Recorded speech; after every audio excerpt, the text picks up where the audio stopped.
Something that's always bugged me is how hard it is to dunk a ball. It's so high. I took my inability to dunk personally. So I decided to engineer some ups. These are dunk boots. Imagine a dunk so high, you have to be on a rope or you'll break your legs. You know what? You don't have to imagine it because that's what we're doing.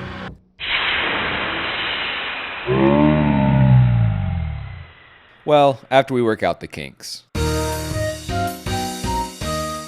These are really similar to Inspector Gadget's boots. Do you remember Go-Go Gadget boots? And that was basically my mission statement for this project. Extendable stilts on command that could make me ascend into the heavens and that ideally I could take a step with, which I think satisfied that last part. I also wasn't satisfied with a standard dunk. That's 10 feet. The world record is 12 feet, but I designed these to go up to 16 feet. I really don't know why. I guess I have a thing for absurd basketball stuff. Although in retrospect, I should have stopped at regulation height. Trying to go as high as I possibly can made things exponentially more complicated, and it's also really dangerous.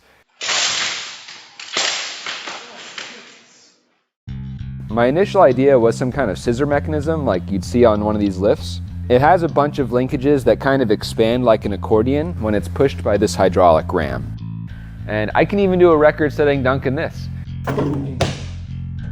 Unfortunately, this lift weighs about 3,000 pounds, so I can't attach it to my foot and take a step with it. But I was thinking maybe I could miniaturize this concept into something much lighter that barely works. But doing the math, I don't see any way to make this where it doesn't just bend and break. But then I just happened to find the answer at the hardware store. This is a collapsible ladder. It goes from a really small size to a really long ladder, and it's strong enough to hold a person, but it's also really light and portable. This is exactly what we're looking for. If we just remove this middle part, we'll have two telescoping poles that we can build our stilts around. Then if we connect them to our feet and make them expand, we have Go-Go Gadget legs. Although at the moment, this is just kind of a dead fish, and we need to find a way to make these expand automatically. I want the legs to extend by themselves, to pull themselves up by their bootstraps. And my best idea, which I kind of hate, kind of love, is this. Air. This is called an air cylinder, and it's kind of a mini version of what I'm thinking about. So this is a sealed tube, and inside there's a rod. And if I put air behind the rod, it's gonna shoot out like this. And if you think about it, the segments of this ladder look a lot like an air cylinder that's inside of an air cylinder. Inside of an air cylinder. Inside of an air cylinder. Inside of an air cylinder. It's air cylinders all the way down. If I could just make this airtight, putting air into one end should make the whole thing expand, lift me way up into the air to do an epic dunk. Although saying just make it airtight is an extremely loaded statement, which engineers love to do. Just make it lighter, faster, and cheaper. Just compute the optimal path that visits each city once. Just split the atom. It's so tiny, how hard could it be? We just need to make it airtight, except for it's full of holes. There's gonna be a million seals in this, and a bunch of them are gonna move. Every single one of these tubes has to be able to slide while staying airtight, and I think doing that reliably is gonna be the hardest part. My general strategy is gonna be to put a rubber ring around each of these tubes and squeeze it tight against the tube so that it's sealed airtight, but the tube can still slide underneath this ring, and this is called an O-ring. Although the way I've drawn this, air can still go up and out up here, so we'll need another O-ring to seal the top. Let's get it made. Almost all the metal parts can be made on my water jet. If you haven't seen this machine before, it cuts metal using water. If you want to see how it works, check out my pencil sharpeners. Man, these would have taken so long to machine. Machining metal parts is the most work, so I try to avoid it. But there still were a number of parts I had to machine.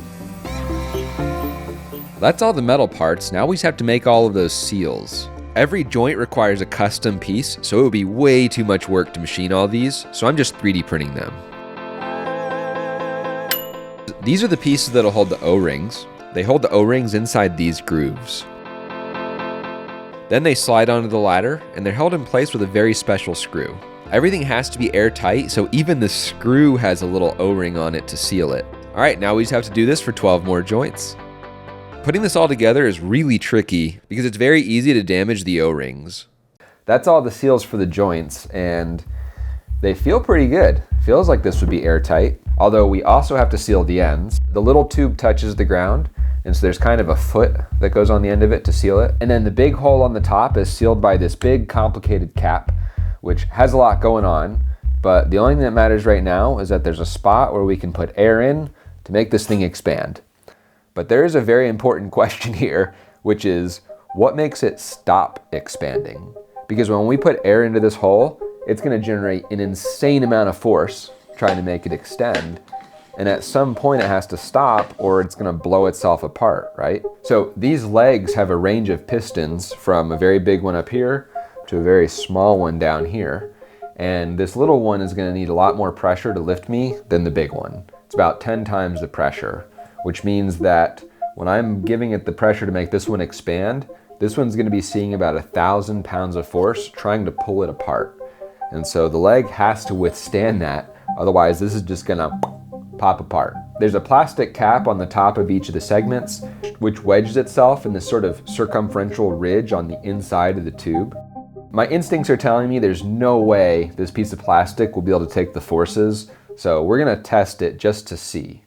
We're going to give it all the pressure and see if the tube pops apart. I also calculated that the tubes can take this pressure without rupturing. Whoa! Well, that answers that question. We need something that's going to keep these from going beyond a certain point. This is hard because there's just no room. We can't even start putting holes and stuff because we have to keep it airtight.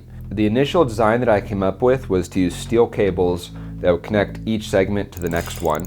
And they would bend out of the way when it was collapsed and then stretch tight when they reached their limit. But the more I thought about it, the more I hated this design. So we're not going to do this. I have cable for a future project. What I'm going to do is really similar, but a lot better. Instead of a cable, we're going to make a sort of chain out of 2 pieces of metal. Connecting the segments together with this will hold them together, and it'll fold down really nicely. All right, let's make it. I have over 100 custom metal parts now. Thank goodness I have the water jet because machining these would be a nightmare. All of these little rings are how I'm going to mount the chains to the tubes without putting holes in them. Rebuilding the legs is not fast though. And hopefully I don't blow seals much because you have to take the entire leg apart to get to a seal. The question now is if this thing can lift me. And I added a little footrest to stand on. And I only have one because these are very time consuming to make. Ultimately, I'll have 2 of them, 1 for each leg, but not until we work out the kinks with this one. So if I'm successful, I'm gonna go way up and then fall down. And I'd rather not land on my head. So I'm gonna have an auto belay attached to the ceiling and attached to me. I'll be wearing a harness. And what this does is it's basically a rope that's automatically pulled up as I go up. And if I fall, it will catch me and lower me down safely, the same way that a rock climbing belayer would work. Another danger, when this thing is fully extended, it's gonna be way up there. It's really top heavy.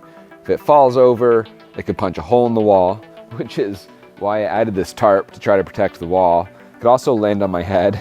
So I have this rope with a pulley that can move up, but not down. The leg will be attached to this, and then if I fall off, it'll just hang by the pulley rather than falling on me.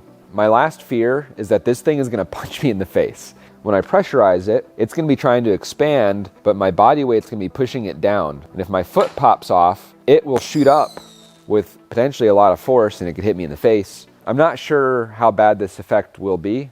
So what I'm gonna do is pressurize it up carefully and jump off to see where it goes. Whoa. Yeah, we should probably do something about that. So here's what we're gonna do. We're gonna run a cable down the inside of the leg anchored to the foot, and it's gonna go up and attach to a winch, and it can expand it in a controlled way by unspooling it. Here's the winch and the very smooth cable, which seals against the cap where it goes into the leg. This lets it slide through the cap without air coming out. It attaches very securely to a new metal foot, and it winds onto the winch on the side, and wraps over this pulley so that it goes straight into the leg. I think it's safe to say that standing on the leg and just letting it rip is not a good way to test it. Everything happens very fast, I can't tell what's going on. So I made this roller coaster track that will guide the leg up and down in a straight line. This will let me be much more systematic and take things slow. It also should be a lot safer since it's moving in a controlled way rather than shooting off in random directions, especially not into my face. This air gun is what lets air into the legs. To make the testing easier, I'm running the winch with a drill. Yes, it works.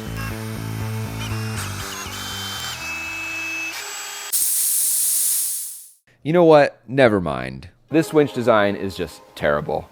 Every time the leg retracts, it goes slack and gets tangled up, and it's really easy to damage the line and it gets kinked. Really, the only thing I'm trying to solve is this thing shooting up uncontrollably. And if that's the main problem to solve, there's other ways to solve it. Let's be real, this is why they make helmets. All right, let's see if this thing can lift me.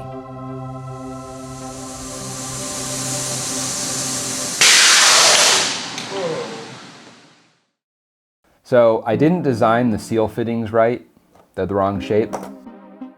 So I printed a new set, which we're gonna install, and hopefully that'll do it. Rebuilding these legs takes so long. This is the most painful part of this project for sure. All right, let's try it again.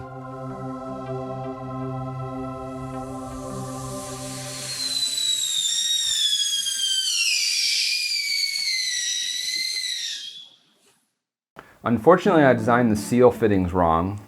They just leak still. So I designed and printed another set, and hopefully these ones will work. Did I mention how painful this process is? But I think the seals are good now, and look how tall these things are. Wow. I think we're ready to make the second leg, so allow me to present 20 hours of my life in 10 seconds or less. We're still going to use the guide rail, so I'm modifying it to hold 2 legs. All right, here we go. So good, it works. I still think this ladder is shooting up too fast, so we're going to connect it to an auto belay in reverse. This should keep it from shooting up too fast. Let's see how it works.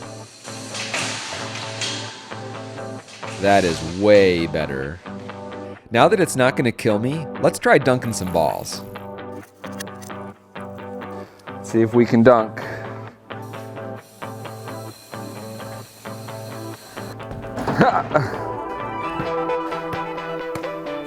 Easy.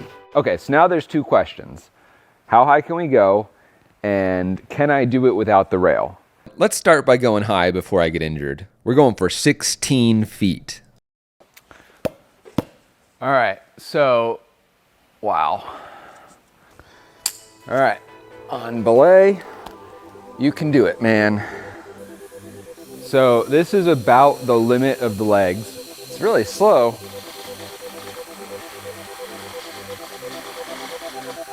Come on. Come on. One more. One more. Oh yeah. Boom. I can't believe I just inflated a ladder to lift me up 16 feet to perform a completely fraudulent dunk. What a time to be alive.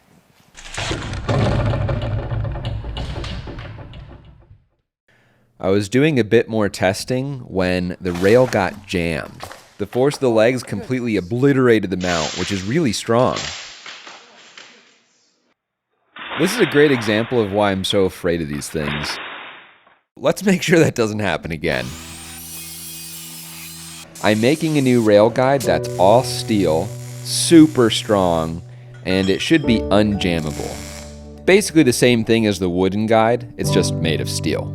And seeing how strong this is makes me more confident, so I want to see how fast we can go. I upgraded the air delivery system so that we can get more air into these things faster. All right, we are on belay. I'm a little bit afraid to give it full chooch. Here we go. Whoa, oh my goodness, that is... That was faster than I was expecting. That was freaky. All right, on belay. Belay is on. Dunking, dunk on. Full speed.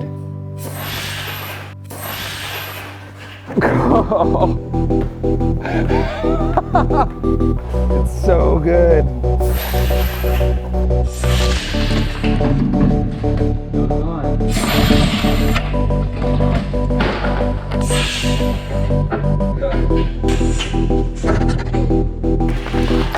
Oh, that's crazy. This is incredibly fun and it's really cool, but I'm not totally satisfied. I really want to see dunking with a self-balancing set of legs. So I'm going to work my way up to full balancing, starting with this. I'm attaching the stilts to the cart with a pivot that lets them move side to side, so I'll have to balance in that direction. But they won't let me go forward and back, so it's sort of half balancing. Let's see if we can do it. This ended up being a lot harder than I was expecting. I ended up spending multiple days practicing and then sleeping on it to try to make it muscle memory. Ow, what the? And after a lot of practice, I can do this. There we go. Dunked! That was pretty smooth. Maybe I am learning to balance on these things. We are now disconnected from the rail. Let's see if we can balance in all directions. I can't even balance on the ground. I don't know if that's gonna happen, man. Well, that was prophetic. I spent hours trying to balance on this. I slept on it to see if I could get better, and I didn't. Oh. There is no way I'm balancing front to back, but that's okay, because I just realized I'm a moron. Why am I trying to walk around on peg legs? I don't walk around on my heels, I walk on feet. I made some size 11 feet for it, which, just like my size 11 feet, should help it balance front to back. We are no longer attached to the rail. I've got a climbing rope with a one-way pulley, which should keep it from tipping over and slamming into my head or the floor, but it's not actually strong, so it's not helping me balance.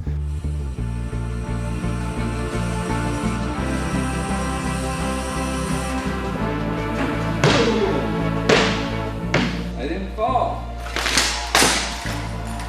This still isn't really fair. The stilts are connected together by this beefy frame, and it makes it easier, and they're not stilts. I can't walk in them. So we have to do it without this.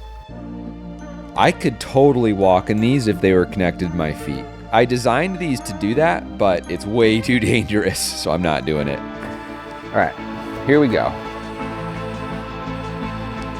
No, no, no, no, no, no, no, no.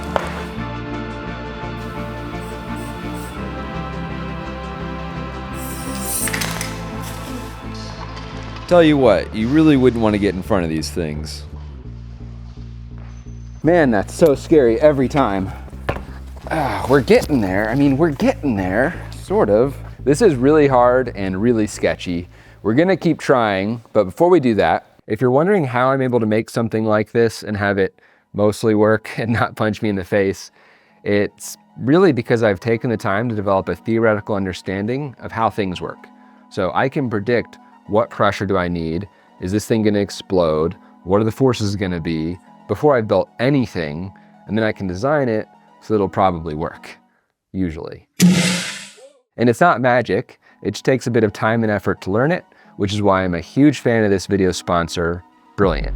Brilliant is a tool that makes it really easy to learn technical stuff. It'll take a subject like mechanics and break it down into a series of lessons that teach you the theory, but then have you work examples. So you're learning by doing, which is just the best way to make the stuff stick. The other really important thing is schedule. You can't just read a textbook for 8 hours once a month. You need to be learning consistently and sleeping on it, which is something that Brilliant is designed for. The lessons are broken down into these bite-sized chunks, which makes it really easy to do a little bit every day. You're gonna be amazed if you do this consistently, how much you learn. And they have so many topics. All the math, computer science, data science, physics, mechanics. There's probably something here that you want to learn. So it is a tool that's designed to make it as easy as possible to pipe technical knowledge into your brain, and it works really well. So if you're interested in building up your technical abilities, you need to check out Brilliant. It's free to try for 30 days, so you can see if it works for you. Just go to brilliant.org/stuffmadhere. You can also click the link in the description, and the first 200 people to do this will get 20% off their annual premium membership. I love having Brilliant as a sponsor because learning is such an important thing for you, for humankind. So thank you, Brilliant, for sponsoring this video, and thank you for taking the time to check it out. All right, it's time. We have to do this. So here we go. 12 feet 1 inch, world record by the nerd, totally legal, totally regulation. Here we go. All right, we are just going for it. Yes! Yes! It works! Oh my, that is scary.